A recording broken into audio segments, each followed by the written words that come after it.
Strategically, I can get it right. I'm gonna go where the winners go.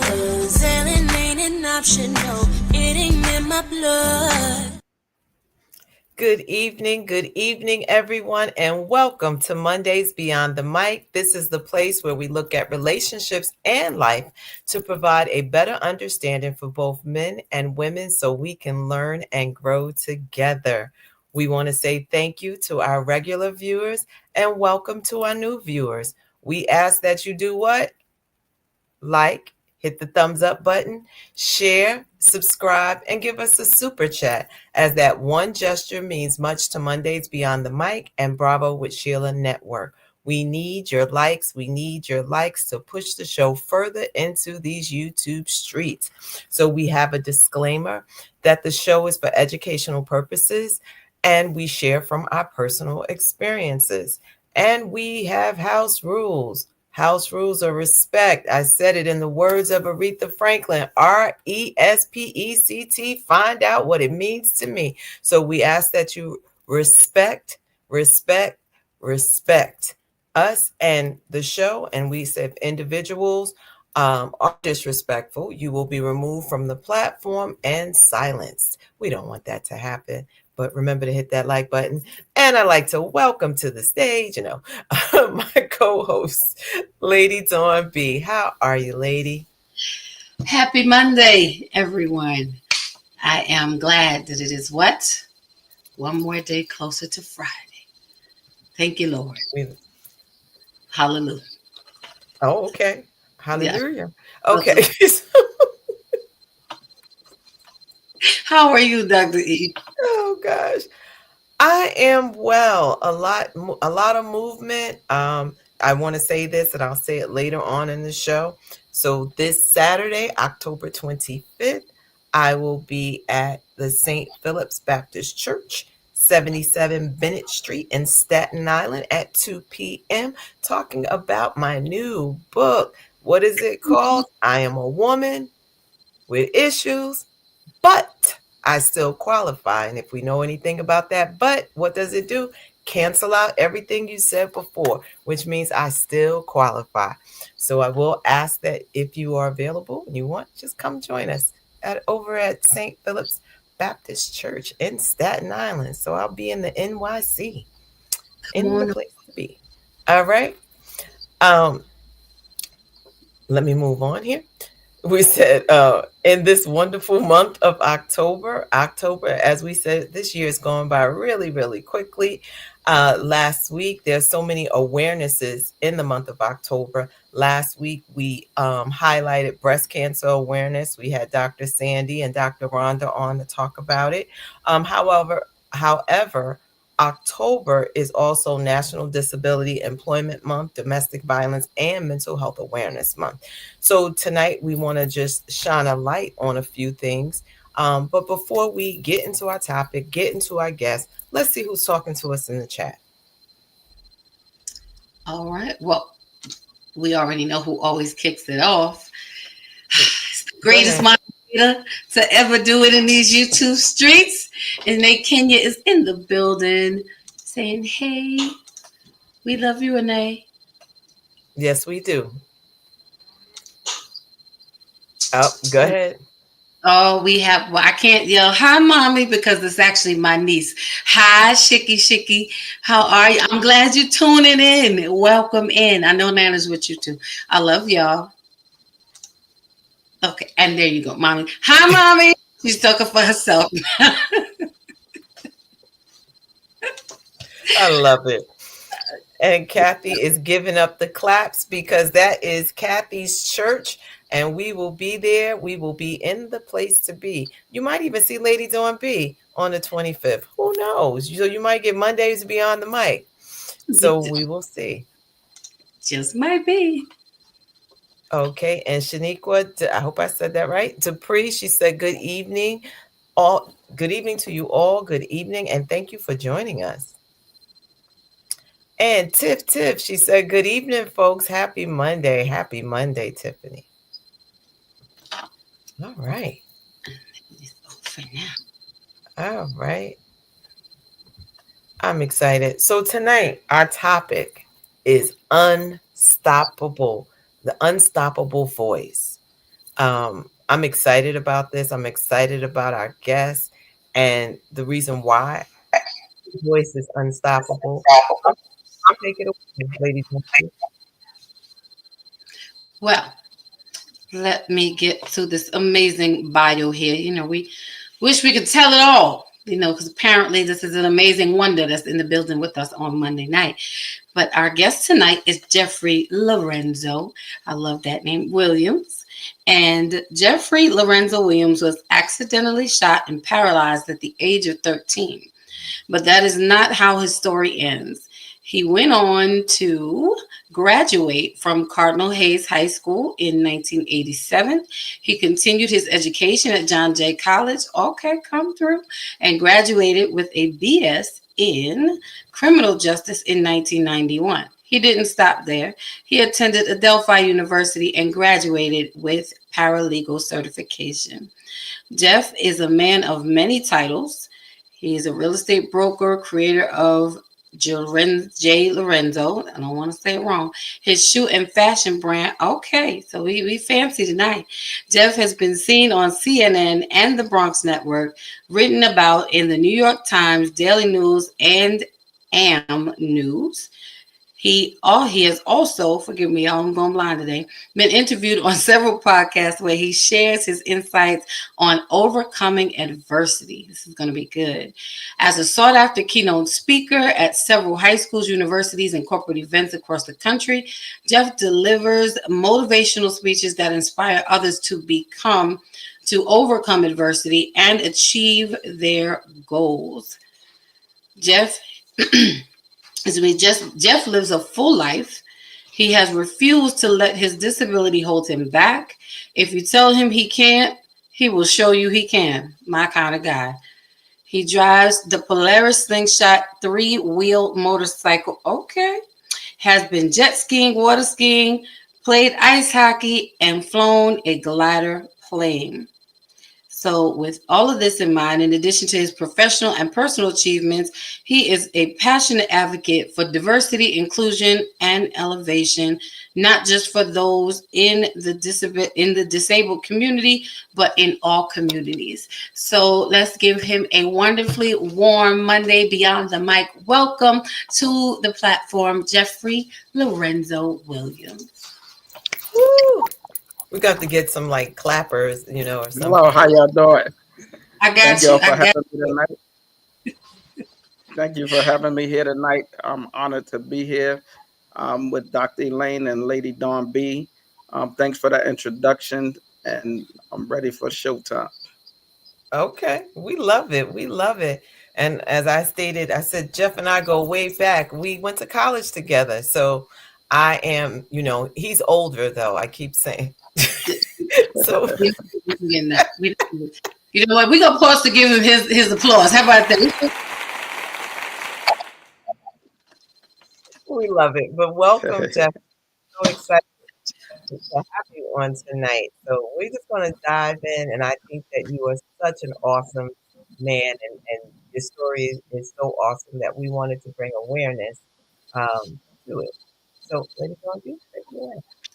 All right. Well, now that we have welcomed you in and heard a little bit about you from our side, can you share, or do you mind sharing your story with our audience so that we can hear it from the man himself? Yes, definitely, absolutely. My story really begins at the age of 13, where most teenagers are trying to really experience puberty, trying to figure out where they're going to go in their life, things they're going to do in life. And unfortunately, mine was unplugged at such a young age by an accident that I had. One of my friends, my brother, me and my brother and my friend, we was actually leaving school the last day of school on June 25th, 1982, and to go to his house to ride some bikes. When we got to his house, he started telling us, he had something to show us. So he goes in the room, come out with a 22 revolver. And, growing up in the Bronx, growing up in Harlem, around a lot of drug dealers back in the 80s and gangsters and stuff like that, watching those gangster type of shows on TV, I was kind of fascinated, seeing the gun in his hand. And at first I'm thinking the gun wasn't real. So I immediately asked him, could I hold it? And my brother said, no, don't play with the gun. My brother kept insisting that we shouldn't play with this gun. So I asked him, I said, don't worry about it. The gun ain't real. So when he handed me the gun, I could feel the weight of the gun, the metal of the gun. And I realized that, this gun really was real. But instead of me being afraid of the gun and me thinking like this is something I shouldn't be playing with, something I shouldn't be doing, I kind of got excited with the gun. It made me feel like some type of superpower. I felt like, I was a gangster. I felt like one of the characters in these movies. And I got so excited with the gun, I continued to play with it. Then I ended up giving the gun back to him. And he was just as excited as I was. So we going back and forth playing with this gun. And then he pointed the gun at me and my brother, like, stop playing. Don't point the gun at him. And then he pulled the trigger. When he pulled the trigger, I saw a ball of fire coming at my head. So I grabbed my head and the bullet hit me under my right arm. And the bullet was like so hot that the bullet went in and just closed up the hole where the bullet went in at. And immediately my whole body just went numb. And I was sitting on the couch. I fell back on the couch. I didn't even realize that I was hit. I just felt weird. And he dropped the gun and he kept saying, I said, I think you shot me, because my legs started feeling numb and I just started feeling really weird. So I started hitting both of my legs and I'm like, no, you really shot me. And he's like, Jeff, stop playing. So I said, you really shot me? Like, I need to get out of here. Like, get me to the hospital. And I still kept hitting my legs.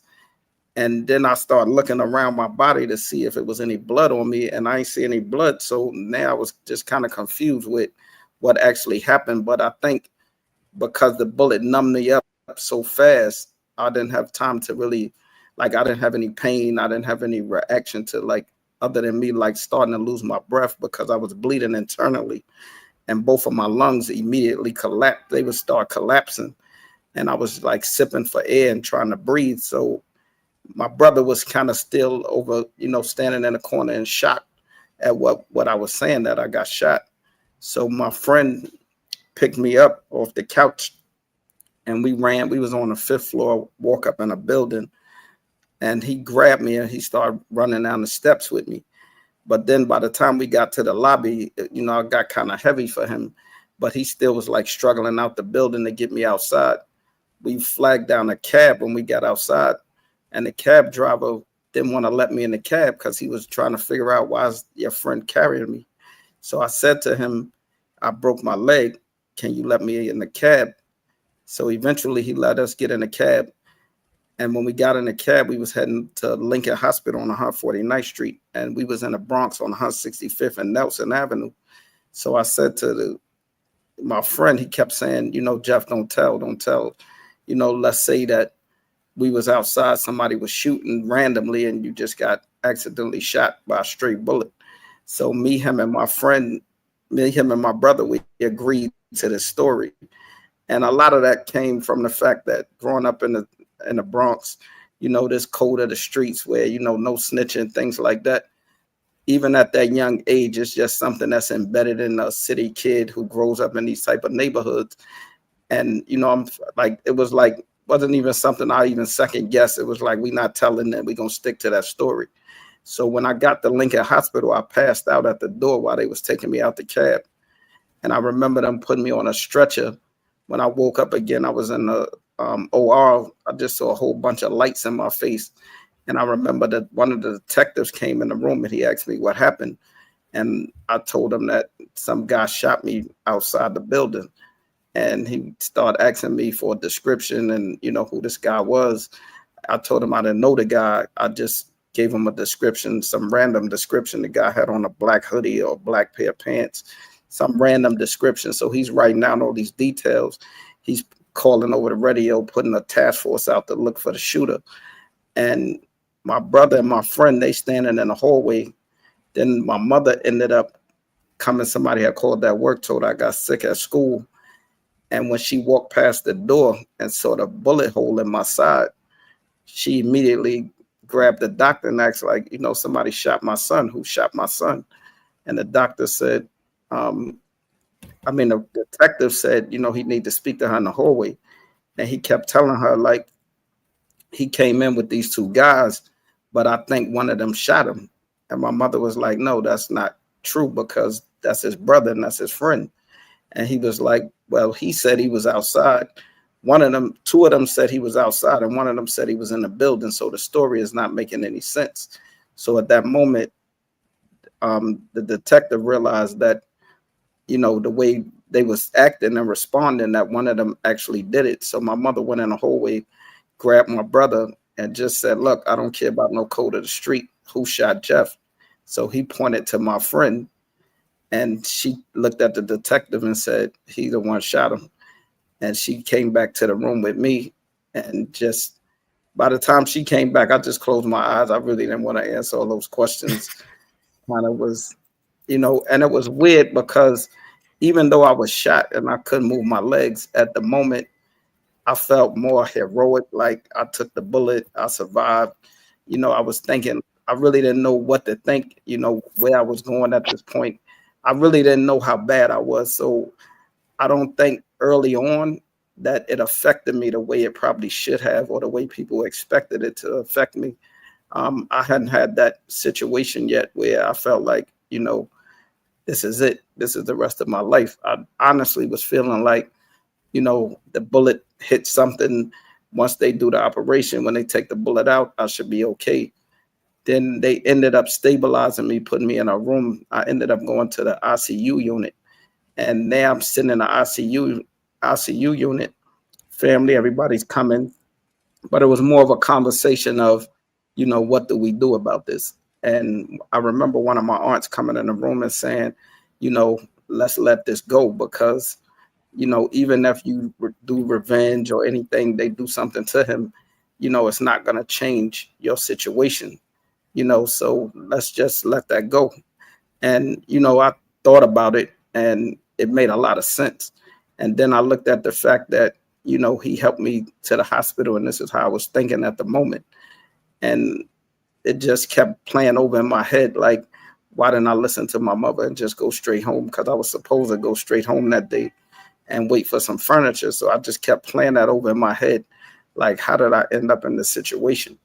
And then I'm thinking, I'm 13 years old. There's so many things I haven't accomplished, so many things I didn't even get a chance to do. I had just won like a basketball championship at school. And it's just every time I would close my eyes or try to think about something else, it was just this constant reminder that, why didn't I do this? Why didn't I do that? When will I ever get the chance to do this? And then like weeks went by, months went by. And I think as the days started going by and the months started going by, I started seeing seasons changing out the window. And I think slowly but surely, I started losing hope. And I remember the doctor walking out the room. This was maybe 2 or 3 months later, because they kept telling my mother and my family, don't tell me, what was going on. And I remember my mother and my brother, when they went out the room and they came back, I could just see how broken they were. And I realized, like, this ain't really good. This something is definitely wrong. And every morning I'm waking up asking my mother, like, why I can't move my legs, when I'm gonna be able to walk again.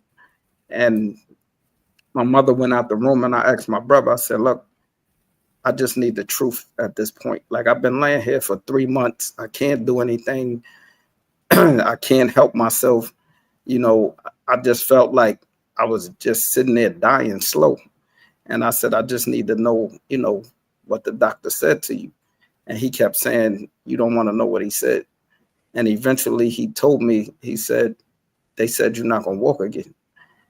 And I didn't even know how to digest what he said to me. I didn't even know, like, out of all the things in my 13 years that I heard or dealt with, it was just something that like broke me in so many pieces that I was so hurt I couldn't even cry at that moment.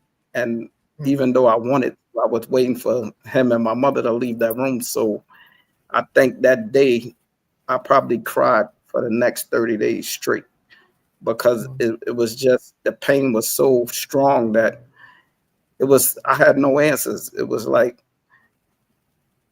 and at that point I couldn't even sit up. So I'm thinking to myself, like, am I going to just lay here looking at a ceiling for the rest of my life? And I had already been there about 3 months. So, my mother came back in and I tried to cheer up, but it wouldn't happen. I just kept crying, crying till one day, maybe 30 days later, she said, Jeff, when you wake up tomorrow, it's going to be the same situation. So you got to stop crying. And I remember, and I really didn't want to hear that. I kind of just listened to her and I still was stuck where I was in this dark place. I mean, for me, it just felt like somebody put me in a casket and closed the top. And, I just had my eyes. So I said to her, I tried to listen to what she was saying. And then the doctor came in and handed her like 3 pamphlets to some nursing homes. And when he did that, I think something just went off in my head where, I'm like, wow, this is a lot worse than I could even imagine. It's bad enough I can't walk, but now he's basically telling her to get rid of me. And, I'm looking at my mother because I already know, her playing that caregiver role. She was going through the same thing I was going through because she'd been sitting in this chair next to me for the whole 3 months that I've been sitting there. And I'm thinking, she's tired. I'm watching her go to work, come home, fall asleep in the chair. So I'm thinking, is she tired? Did she give up on me? And then she looks at me and she says, look, they gave up on you, but I'm not going to give up on you. And she handed pamphlets back to the doctor and said, I'll take him home the way he is. So when she said that, she came over to the bed and she just leaned in on me and said, Jeff, look, I need you to help me help you. This is the only way we're going to get through this. And I was like, okay, because at that point I felt like if I didn't cooperate with her plan and she gave up, then pretty much they was going to write me off and send me to this nursing home. So then she started doing the remote on the bed and let me sit up a little bit every day. But every time she would sit the bed up, everything was so off, I would pass out. I start sweating really bad. So I would pass out, come back. And every day she was like, look, we got to try that again. And eventually she just kept doing it until I was able to sit up again. Then they started letting me go to therapy. So slowly they start bringing me back. I started getting stronger. I started working out in therapy, stuff like that. They would sit me up, hold me. I didn't have no balance. My balance was off. I couldn't sit up or anything like that. So eventually I got all of those. I just kept working hard in this therapy. Like, if this is how I got to be, I got to at least try. I didn't want to give up at that moment. So now I'm sitting in this hospital ward and I end up I had maybe 5 or 10 different operations. So I'm coming out of another operation and I'm sitting in recovery and I'm laying on a stretcher and this guy's next to me. He's like, tears is running out my eyes. And he says to me, Jeff, why are you crying? So I told him, I said, I can't walk. I thought that question was stupid. I was like, I can't walk. And he said, can you see your legs? And he's like 14 years old and I'm 13. So I'm like, yeah, I could see my legs. Like, it didn't make sense to me. So he snatched the sheet off of him and both his legs was amputated.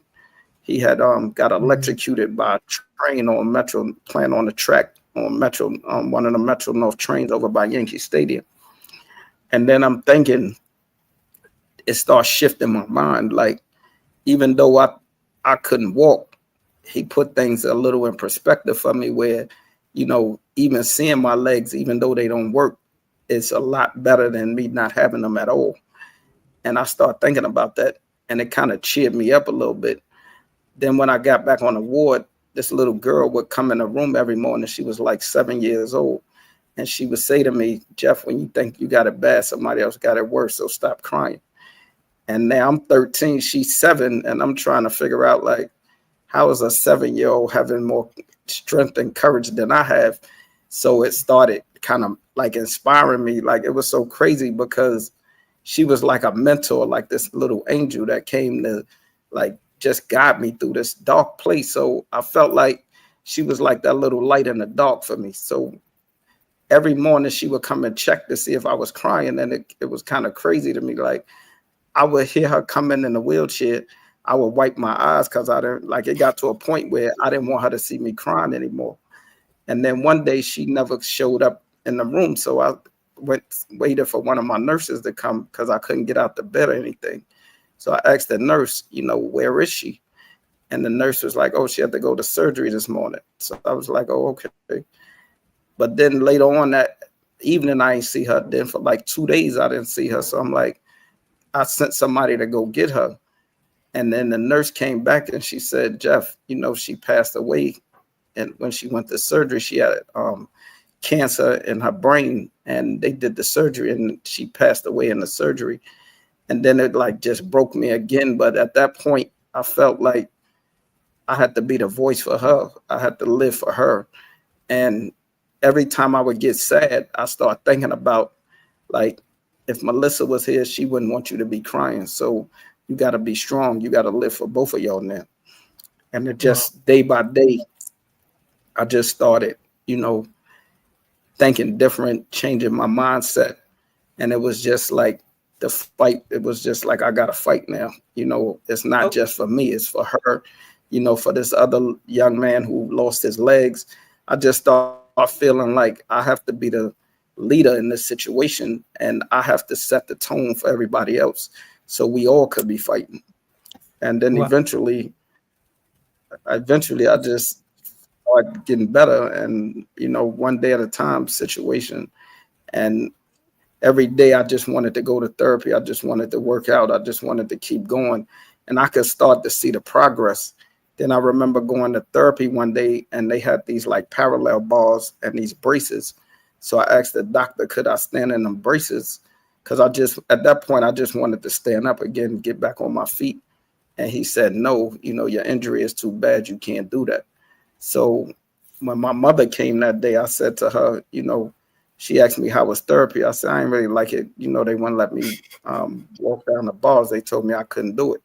She said, listen, don't ever let nobody tell you what you can't do. You go to therapy tomorrow. You tell that doc, find out the doctor name, and I'll speak to him, and we'll get you in them braces. So she said, wait, doctor, can you hold on? Sure.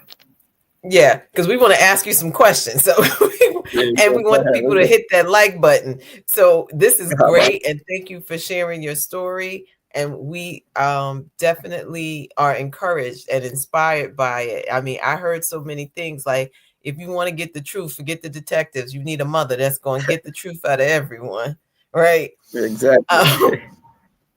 I love that. Like, you can lie to them, but you're going to tell me the truth. So exactly. I have a question, and I kind of want to shift a little bit. What were there any barriers, and you kind of touched on it, that you had to overcome in school? Because that kind of took us through, what happened at 13 and in the hospital and things of that nature. But when it comes to like school and the workplace, so what were there any barriers you had to overcome in school or the workplace because of your disability or your different ability, I should say? Yes, I think the biggest barrier was accessibility. I mean, because if we put this in a time frame, we talking 1982. America Disability Act came out in 1990. So you talking about 8 years before they even put it on the board to say, accessibility is something we need. And I remember like in junior high school, when I got released from the hospital and went back to junior high school, they had to carry me up the stairs because it wasn't accessible. The building wasn't accessible. There was no elevators, things like that.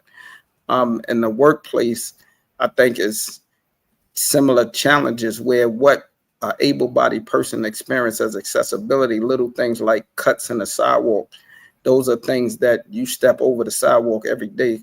For a wheelchair user, it's like you need that cut.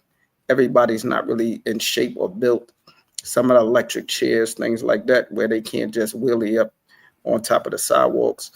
In the workplaces, things like opening doors that are super heavy, even for women that I notice at work where the doors are heavy and people are trying to pull those doors. Um, and then I think one of the biggest challenges is like bathrooms, because you roll a wheelchair in, didn't say you can't close the door behind you. A lot of bathrooms, the chair won't even fit through the doorway, things like that. Was definitely some of the challenges that one of the biggest challenges that I probably faced trying to navigate those things. Okay. All right. Thank you. Thank you.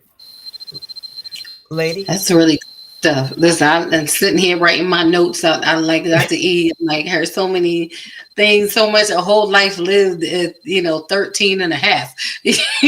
Right. It's just so much. Um, so let me ask you this. What are some misconceptions people often have about individuals with disabilities in the workforce?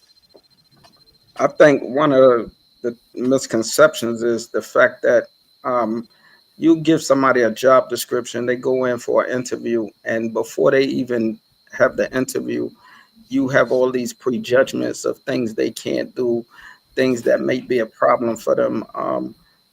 Some of the things that I think, even if you, as you start to grow in your career and you get into higher roles in companies, and now you have like business trips, things like that. And now this liability issue comes into play where if we send you out on a trip and something happened to you, this could be detrimental to the company.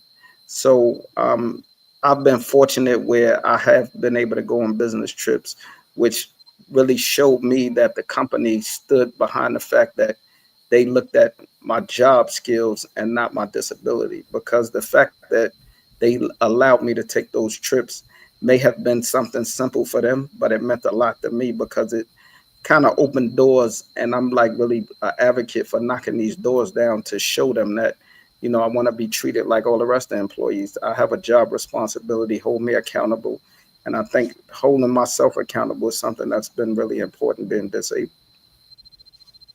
Wow. It's great. I agree. I agree. I think, as we're lifting up, we know that October is National Disability Employment Awareness Month. Um, we wanted to lift up some areas because, to your point, that it is an important topic that, as you stated, want to be treated like everyone else. And I don't know if I believe I shared this before. My father actually got shot when I was 1.5, and with the 22, which left him paralyzed from his waist down. So watching and him saying, "My hands still work, my brain still works," so Exactly. and understanding and watching him still be an entrepreneur from the wheelchair. Watching him cook, watching him do those things, and not allowing. And I'm talking about he got shot in the 70s. So therefore, it was really no accessibility at that time. So so for me, it's always like, yeah, like this is how I grew up, watching someone do things that people thought you're not supposed to do, or flying, going on. He loved Delta, was his airline, going on his trips and things of that nature. So I wanted to just kind of talk about the National Disability Employment Awareness Month, that we're celebrating inclusion. So, and I think that was one of the things you talked about in your bio. What does true Yes. inclusion look like to you in the workplace? And I think you kind of touched on it, but what is true Yeah. inclusion? I think true inclusion is not checking the box, not saying, we have an employee with a disability, we have a ramp in front of the building. Like the example I give a lot of times when I'm doing like speaking engagements for corporations, when I go to the mall and I see that blue wheelchair parking space, it silently welcomes me to the mall. When I get out my car and I roll up to the door and I see a power door there, it silently welcomes me. I don't have to raise my hand and say, I'm here. I have a wheelchair. Where can I park? This door is not accessible. When I see those things, that means I have been, somebody thought about it at least. I Mhm. don't hold everybody accountable because I do believe it's like an ongoing process where we have to educate different companies. We have to even educate people around us because a lot of people who've never been around somebody with a disability, I think it's a two-way street. People with the disability may feel like this person is holding something against me. They, discriminating against me, things like that. I don't think it's always the situation. um, Even if I bring a contract in my house and I'm like, make me an accessible bathroom, they build a bathroom, and then when I go in the bathroom, the mirror is at stand up height, and I always laugh and ask them to come in the bathroom and sit in my wheelchair and tell me, can they see in that mirror? But those are like wheelchair moments for me. But it's just to bring that awareness, bring that education. So this is why I love having these conversations. And I just think, even one of the greater things that has happened in corporate for me is being part of employee resource groups, because I also Mhm. had one of the resource groups at my job. And in those groups, what I've tried to explain to them, I don't need to sit in a room with 30 other people with a disability. I need to sit in a room with able bodied people so we can express to them some of the challenges, some of the things that we deal with, and no matter what group it is, whether it's a women, like an all women's group, sharing different things that they face, different things that they need, to be aware of. You need men in that room. So I think it's so important to intersect with all these different ERGs so everybody can have a voice, say what they feel, and kind of bring some type of understanding on the best practices. And I think like language, like people will say, well, Jeff, people call me handicapped. If somebody's trying to describe me, the first thing that comes to their mind may be that word handicap because that's the word people use. And the fact that when you look at handicap parking spaces, that's what it says on the sign. So if the public is, the government has signs that say handicap parking and handicap this, handicap that, you kind of put this language into the public's eye. Mhm. So this is what they use to describe those things.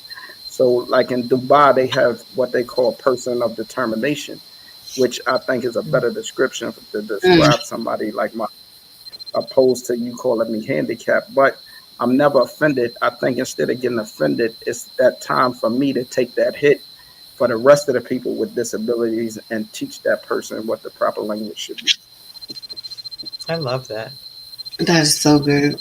That is so good. I think if we all, honestly, my sidebar is, I think we all have a disability. It's just, it's not always so upfront and seen. Everybody got something, and so we Right. do need to have more inclusion and be mindful of, just because you operate this way does not mean it's the one and only way, and everybody doesn't fit into that same box. So I love everything that you said. So if I may ask, what's one lesson that you've learned about life, purpose, or forgiveness that you want others to take away from your story? It's an amazing story. I think one of the biggest life lessons on forgiveness is the fact that I forgave the person who shot me.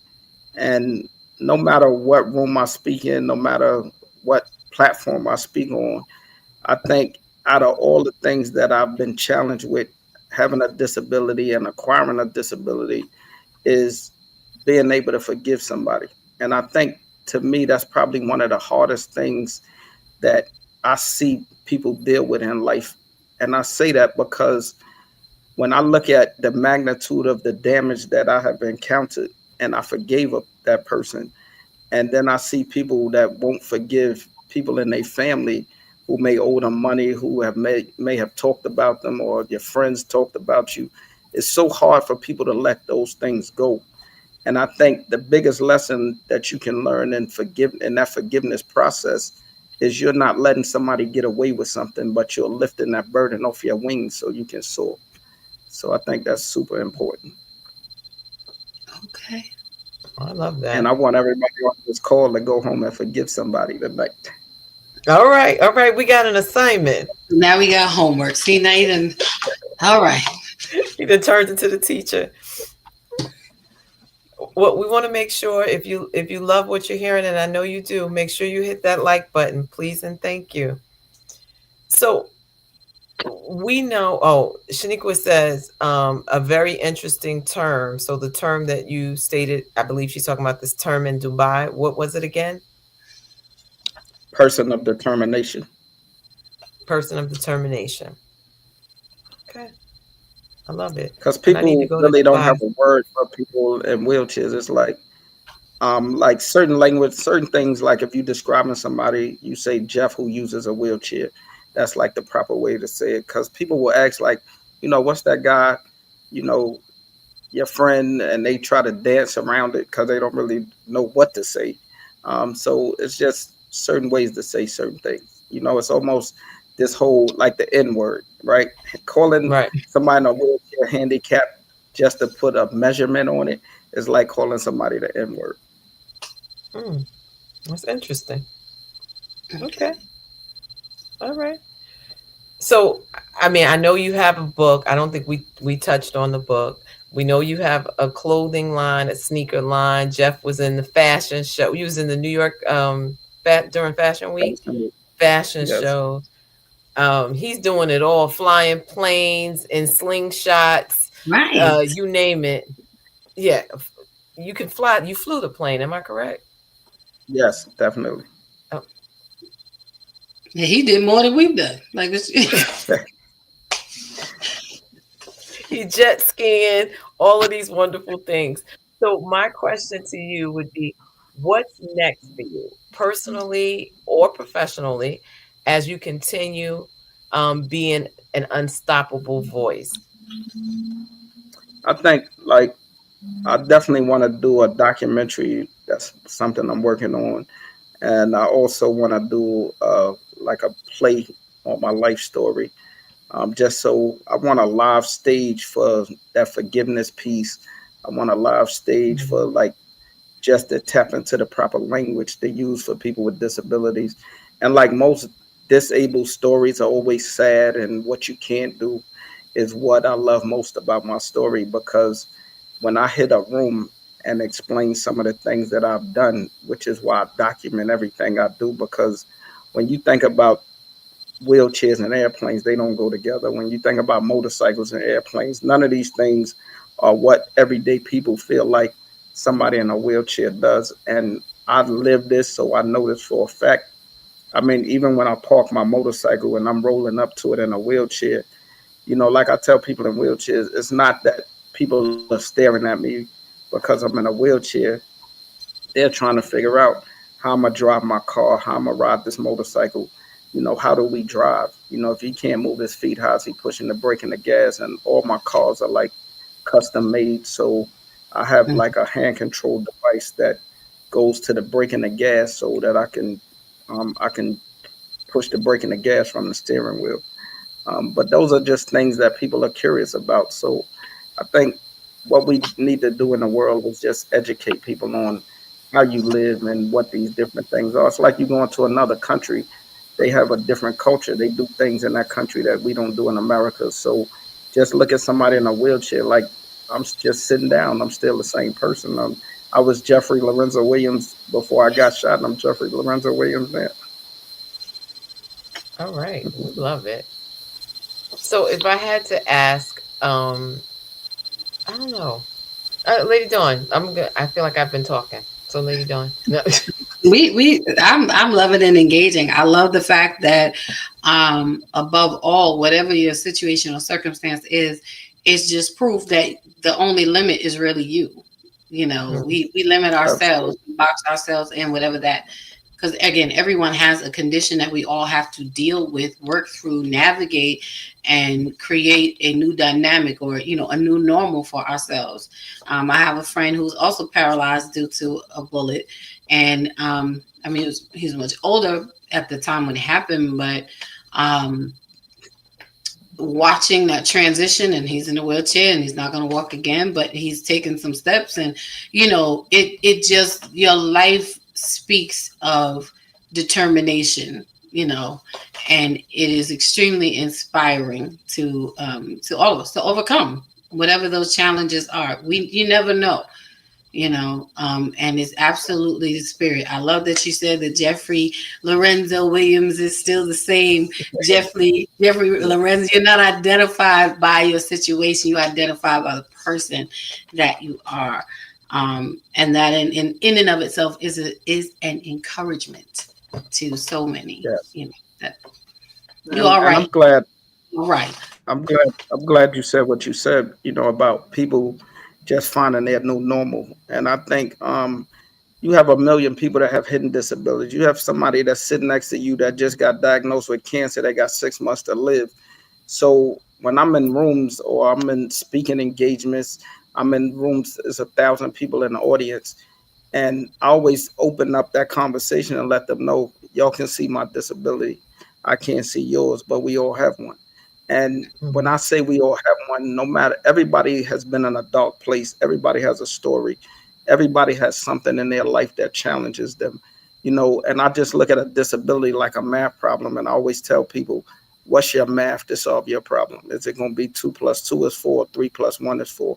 The whole thing is you have to create your own math to solve your problem. I love that. I I love it love too. that. And I hated math, but I love that analogy.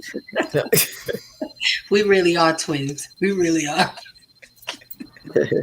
Lee said, very inspiring, Jeff.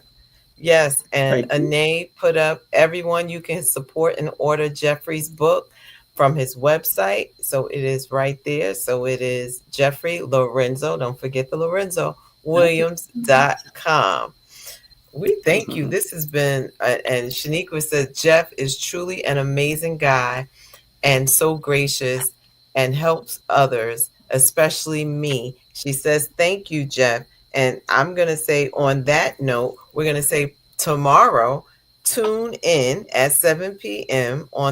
right here on the Bravo with Sheila Network as Shaniqua Dupree is talking about her new children's book, who Mr. Jeffrey Lorenzo Williams, he is her mentor. So we're going to give it up.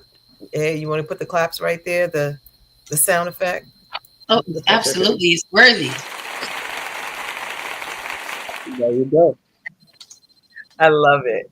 So what we're going to just talk about again, thank you that this has been an incredible conversation, and thank you for reminding us what it really means to be unstoppable. Your story shows us strength. It isn't about what we go through, but how we choose to rise after it.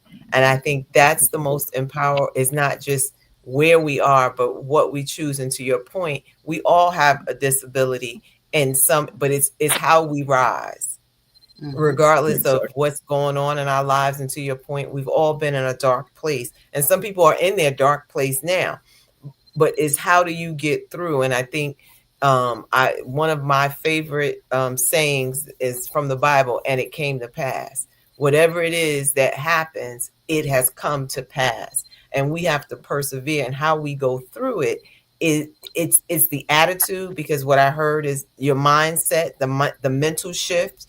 What I heard was having support, right? Your mom was like, "You're not. This is not what we're gonna do."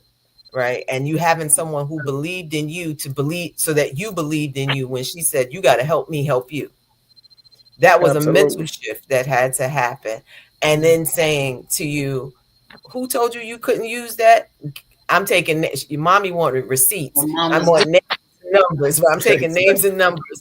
You can't tell my child what he cannot do. So it just speaks to so many things, the power of having someone believe in you while believing in yourself as well. So, and I often say this, we all need someone, I said the Lone Ranger, he needed Tonto. So we hear that and people say, I could do this by myself. No, you need a voice. You need somebody who can help talk you through, walk with you through this journey that we call life, because life is so unexpected. We never know from one day. And like you said, you know, You said to yourself, I just listened to my mother. This is a note for kids. Listen to your parents. Listen to your parents. You Exactly. know, um, because those things are a part of how we grow up. Because as parents, we want the best for our children. But even as children or as parents, when we go off, we're still not going to leave you. We're going to still be there to pick up the pieces as much as we can. So I am so inspired by your story. So inspired. I know you've inspired our audience. I see hand claps. Oh, Agree. Sharon, we got the Lockley sisters, or Sharon Lockley is in the building. Um, Hell yeah. and we have yes, Shaniqua said exactly, and then Sharon gave some claps. They from the BX together. Come Uh, on. Lady Tracy Hopkins is in the building. Hey sis, she says, will I find his sneaker collection on the same link? So she wants some Yes. sneakers. They there. Yes. Oh, Yes. okay. The sneakers are there. All right. And Nay says everyone can support again Jeffrey's book on the website. You can go to jeffreylorenzowilliams.com. If you're trying to hurry up, take a picture with your phone or do something. Snap a picture. Please support, support, support. Thank you. Thank you. Thank you. Any last minute, or last words? We can close Yes. with, well, we're going to close with you. So I'm going to go with Lady Dawn B, and then you can close us out right after.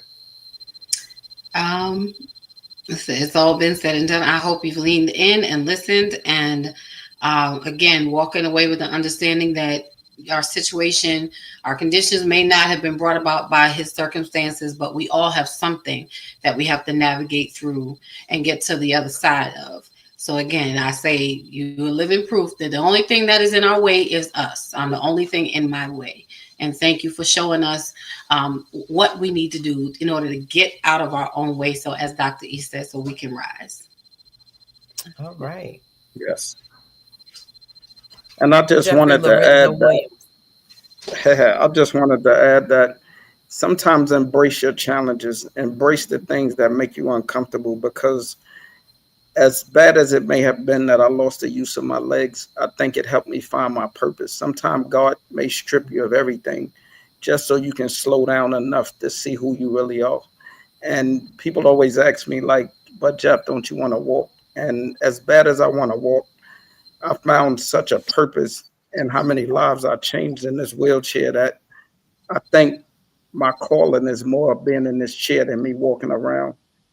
So I really have no regrets on it because, like I said, I embrace this wheelchair. It has become like the Grammy of all the things that I have accomplished, this journey that I've been on. So I just want people to stop asking why me and understand that this challenge, this dark place, is just you've been put here to find your real purpose in life and things that are more meaningful for you to do in life.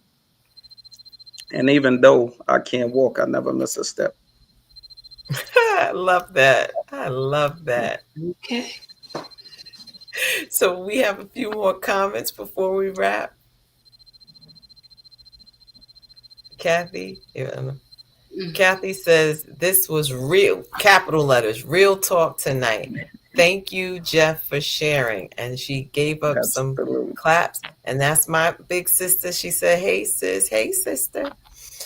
Um, Listen, to our listeners, if today's episode moved you, we say take a moment to reflect on how you can create more inclusive spaces. How can you forgive those that you feel who have wrongly have done something wrong to you, because we need to have clean hands and a pure heart as we move forward and move into our purpose. To Jeffrey Lorenzo Williams, let me make sure I get the whole government in there. Thank you again for your courage, for your voice, and for showing us that possibility has no limits. And until next time, keep using your unstoppable voice to make a difference, because your story matters, your presence matters, and your purpose is still standing strong. And on that note, we say good night and have a great rest of your week. Thank Good you. night. Good Good night. night. All Thank y'all. I do is try to construe this life.